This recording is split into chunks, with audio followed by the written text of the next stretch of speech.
Oi, boa tarde. Estamos aqui para fazer aquela nossa prévia, como sempre, do estudo de sábado. Nosso tema dessa semana vai ser laços de família, né? Não sei se Silvia vai estar conosco ainda, já vai estar conosco, melhor dizendo. Então vou adiantar aqui alguma coisa para vocês poderem ter algo para refletir, para a gente trocar no sábado. E também vou mandar um material para vocês lerem. Tem itens do Evangelho segundo o Espiritismo, tem questões do Livro dos Espíritos também, alguma coisa de Joana também, que eu vou colocar lá depois, um livro muito bom que se chama SOS Família, né? E tem umas questões aqui que a Elaine deixou para nós, mas eu vou dar um apanhado e nós vamos responder juntos essas questões no sábado. As questões que ela propôs são: por que brigamos em família? Por que na mesma família pessoas tão diferentes? Parente é família? Por que às vezes nos damos melhor com um amigo do que com um familiar?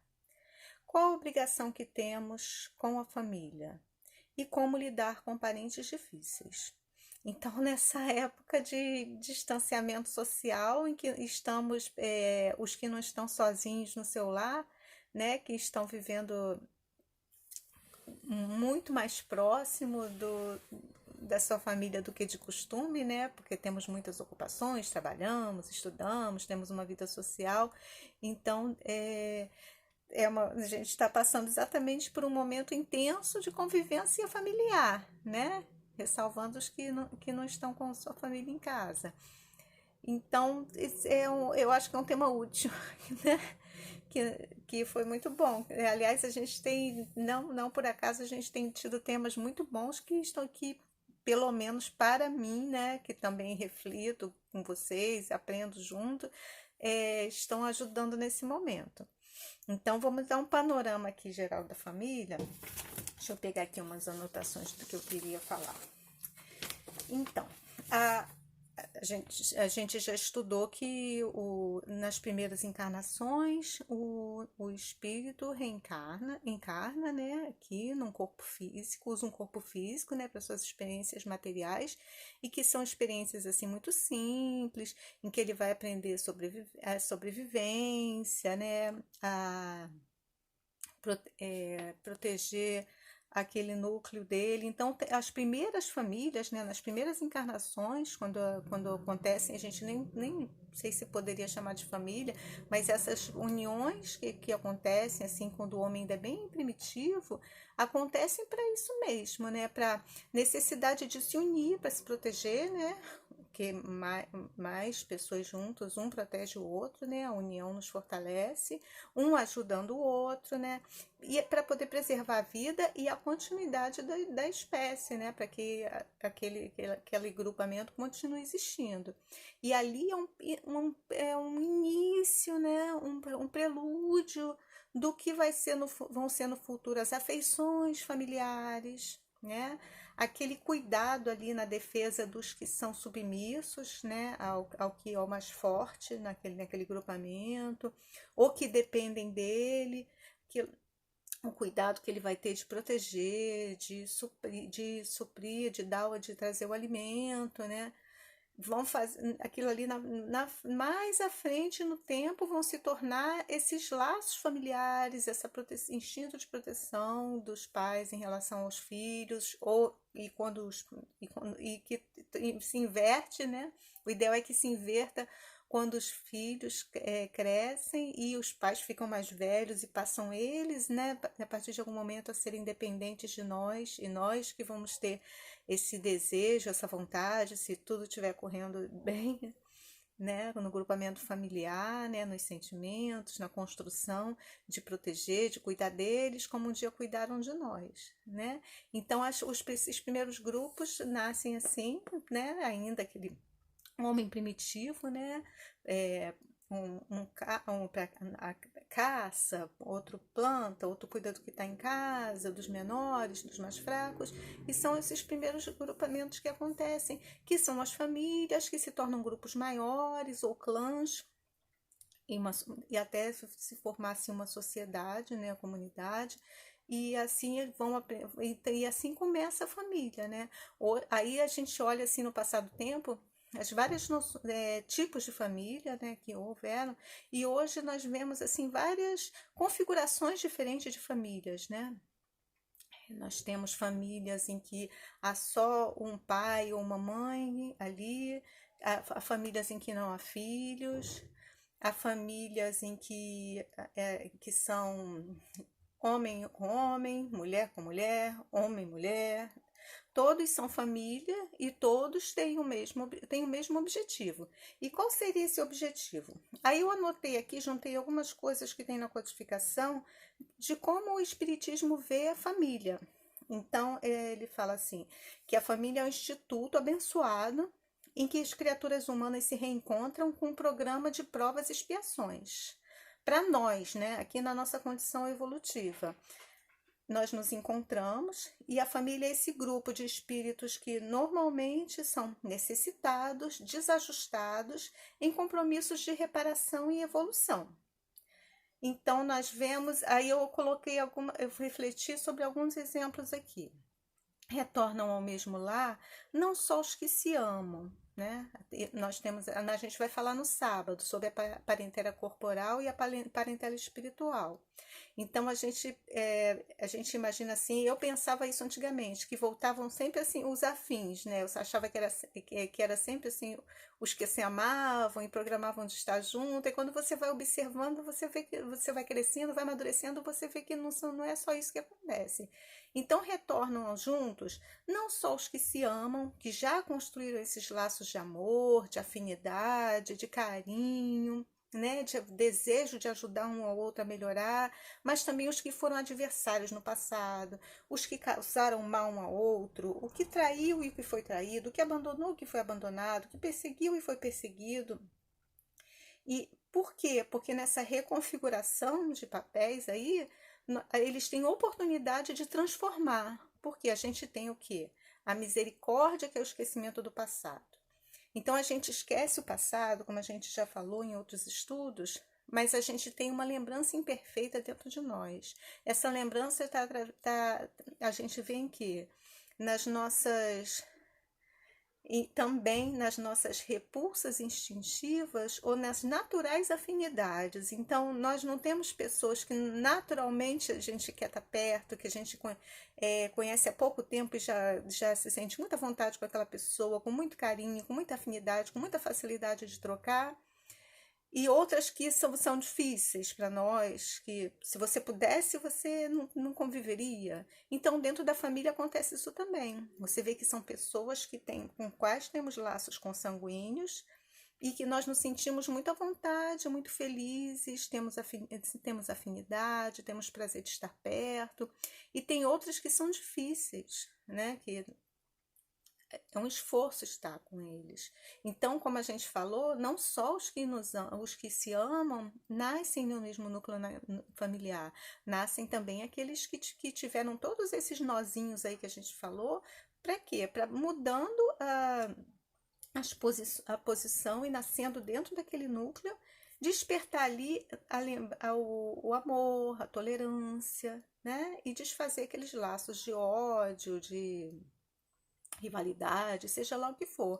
Então, por isso que nós vemos, por exemplo, irmãos que nascem no mesmo lar e não se suportam, né? Que têm dificuldade de conviver, pais ou mães que rejeitam os filhos, ou que têm predileção por um em detrimento de outro, então eles desprezam um, você vê muito claro que tem preferência por um filho em detrimento do outro, filhos que abandonam pais ou que detestam.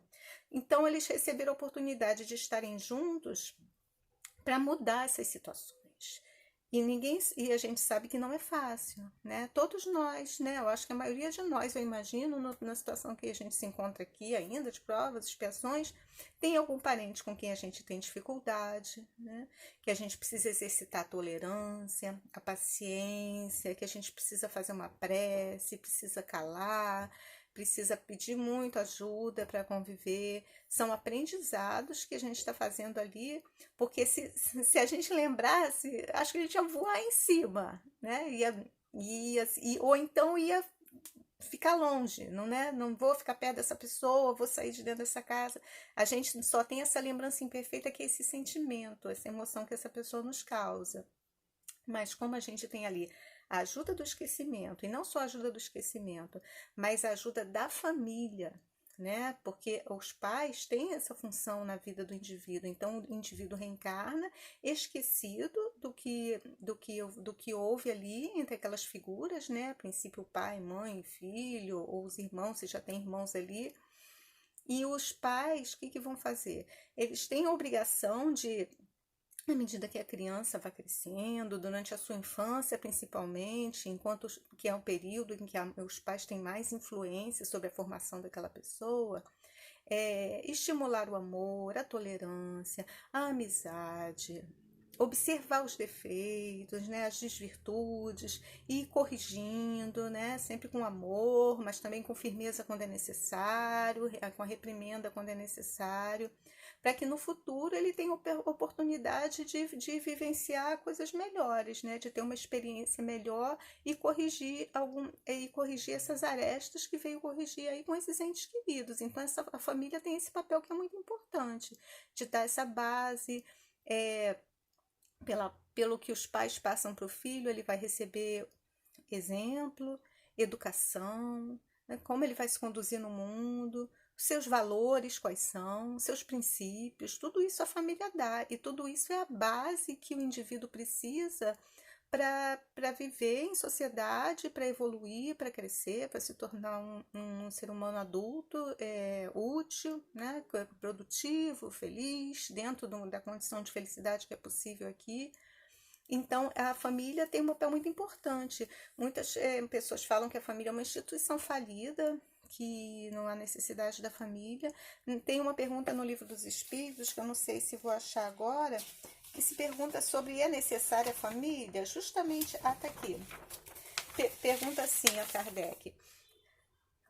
Questão 775. Qual seria para a sociedade o resultado do relaxamento dos laços de família, né? Os laços de família irem aos poucos terminando, né? Nem sei como seria isso. Ah, e deixando de existir.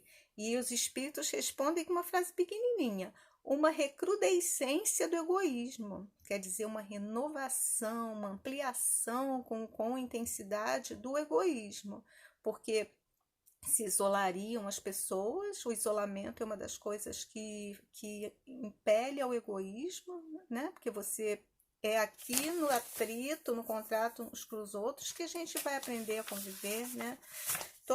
Muitas não tem outra maneira, né, sem ser no atrito. A gente se isolando, a gente não é testado, não é provado, a gente não exercita nada. E estimula o egoísmo, porque você não precisa fazer nada por outros, você só precisa fazer por si mesmo, né? É tudo para você, né? Você não precisa pensar em ninguém. Então, os espíritos falam que seria uma recrudescência do egoísmo. Então, a família é fundamental para esse nosso aprendizado. É um recurso educativo de Deus. A gente sempre fala isso da pedagogia divina, né? Desse processo educativo em que estamos inseridos, que é uma misericórdia divina. Então, Deus nos dá todas essas oportunidades, todas essas ferramentas. Ele nos dá infinitas oportunidades de reencarnar. E essas oportunidades de reencarnar se dão em famílias com configurações diferentes, muitas vezes no mesmo grupamento familiar, mas em posições diferentes, para que hoje, por exemplo, ele é um exemplo que eu estava até anotei aqui, que é do Livro dos Espíritos.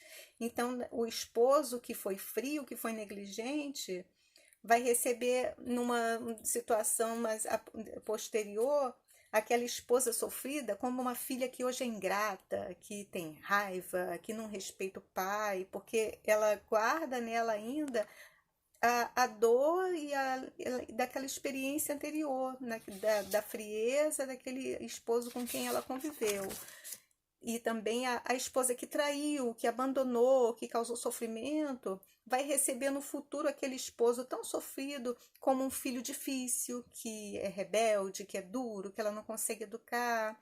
Agressor e agredido renascem, por exemplo, como irmãos, dentro do mesmo lar. Enquanto estão pequenininhos ali, os pais vão guiando para serem amigos, para estimulando.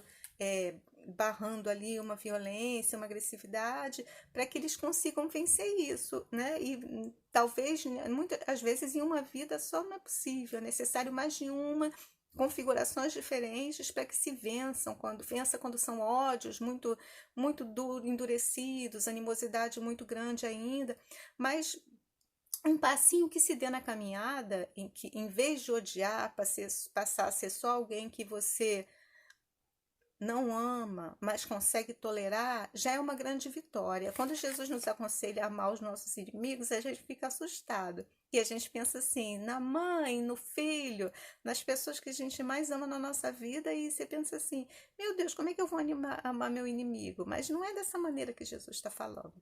Ele está falando se você consegue não tolerar, suportar, ao menos não desejar mal, ao menos não se alegrar com a infelicidade dele, já é uma grande vitória, porque você não está mais emitindo para ele maus sentimentos. E por que que é bom a gente não emitir mais esses maus sentimentos? Porque antes de você vibrar aquela raiva, aquele sentimento que não é bom, né? Ele está passando por dentro de você. Então, o primeiro a quem ele está causando mal é a você mesmo. Então, você vai vibrar ódio, você vai vibrar raiva, tudo bem. Você está emitindo uma vibração que pode chegar naquela pessoa ali e causar até um desconforto a ela, dependendo de quanto desguarnecida ela está. Mas, sem dúvida, causará mal a você. Então, primeiro é salutar, cuidar, porque estamos cuidando de nós. Então, a gente conseguindo pelo menos não sentir raiva, não se alegrar com a infelicidade do outro, já é uma vitória para nós. Já é um passinho dentro desse quadro do amar os inimigos, que é uma coisa que a gente vai conseguir mais lá na frente, quando a gente passar por muitas vivências, despertar esse amor pelo outro, despertar por nós mesmos, porque a gente sempre fala que não tem como amar o outro sem amar a nós. Então, para isso, o que a gente tem que fazer? Se conhecer, se compreender, se perdoar, se aceitar, despertar, que eu não tenho como dar para o outro que eu não tenho dentro de mim nem para mim. Então, o caminho é esse, a gente se cuidar e ir caminhando nessa nossa proposta aí que a doutrina espírita nos traz, que é de renovação, a cada momento a gente poder refazer nossa caminhada, de até ontem você não tinha dificuldade de conviver com aquele parente, e hoje você pode compreender e fazer um esforço para ser diferente. Ninguém está dizendo que é fácil, a gente sempre fala isso, não tem nada fácil, tudo precisa de esforço, né? Até porque os ganhos são muito grandes. Então, eu vou falar para vocês, só para vocês me ajudarem a lembrar, do que a gente vai falar no sábado. Eu vou falar de outro tipo de espírito que renasce com a gente, que não é nem só o que ama e nem é o que é adversário, os que são estranhos e reencarnam conosco em família. Vou falar da ingratidão dos filhos, da importância da infância, que a gente até falou um pouquinho hoje, mas aí eu vou juntar com umas questões do Livro dos Espíritos que eu separei aqui. Vou falar de uma existência posterior nossa, pelo ponto de vista aqui do Livro dos Espíritos. Que mais? Importância da família, importância do culto do Evangelho no lar para a família. E eu vou mandar para vocês o que eu gostaria que vocês lessem, que é alguns itens do Evangelho e do Livro dos Espíritos. Como eu prometi não passar de 20 minutos, porque eu sei que, apesar do distanciamento, muitos estão trabalhando, acabam não tendo muito tempo para ver antes, eu vou encerrar por aqui. E no sábado nós damos continuidade ao nosso estudo, tá bom? Então, um beijo e até sábado.